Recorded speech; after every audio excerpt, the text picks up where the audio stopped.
ഭാവിയെ പരിപോഷിപ്പിക്കൽ, അതായത് കുടുംബവും യുവത്വവും. നമ്മുടെ സമൂഹത്തിൽ യഥാർത്ഥത്തിൽ ഒരു വിചാര വിപ്ലവം സാധ്യമാകണമെങ്കിൽ എന്തു വേണം? അതിനു പരസ്പരമുള്ള കുടുംബ ബന്ധങ്ങൾ ശക്തമാക്കണം. അതുപോലെ വിദ്യാർത്ഥികളിലും കൗമാരക്കാരിലും കൃത്യമായ ശ്രദ്ധ നൽകുകയും വേണം. തലമുറകളുടെ വളർച്ചയ്ക്കും അവരുടെ മൂല്യങ്ങൾ രൂപപ്പെടുത്തുന്നതിനും ഈ കാലഘട്ടം വളരെ അത്യാവശ്യമാണ്. കാരണം അവരുടെ മനസ്സുകളിലാണ് നമ്മൾ ഭാവിയുടെ വിത്തുകൾ പാകേണ്ടത്, അല്ലേ? മൂന്നാമത്തെ വിഭാഗത്തിലേക്ക് വരാം. സാമൂഹിക പുരോഗതി. സമത്വവും പ്രവർത്തനവും ഉൾപ്പെടുന്ന മേഖലയാണിത്.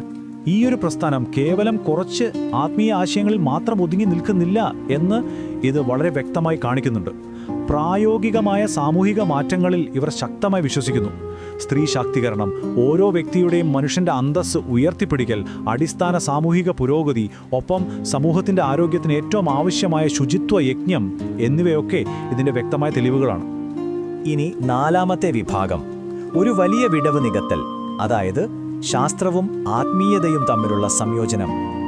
ഇവിടെ ശ്രദ്ധിക്കുക, സയൻസും മതവും തമ്മിലുള്ള പരമ്പരാഗതമായൊരു വേർതിരിവല്ല ഈ രേഖകളിലുള്ളത്. മറിച്ച് ശാസ്ത്രീയമായ ആത്മീയത എന്ന വളരെ വിശാലമായ ഒരു ആശയമാണ് ഇവിടെ അവതരിപ്പിക്കുന്നത്. ഇതിനടിവരയിടാനായി 20-ാം നൂറ്റാണ്ടിലെ പ്രഗത്ഭരായ ശാസ്ത്രജ്ഞരുടെ പഠനങ്ങളെ ഇതിൽ ഉദ്ധരിക്കുന്നുണ്ട്. ഉദാഹരണത്തിന് ആൽബർട്ട് ഐൻസ്റ്റീനിൻ്റെയും ജൂലിയൻ ഹക്സ്ലിയുടെയും ഗവേഷണങ്ങളും സിദ്ധാന്തങ്ങളും ശാസ്ത്രത്തെയും ആത്മീയതയും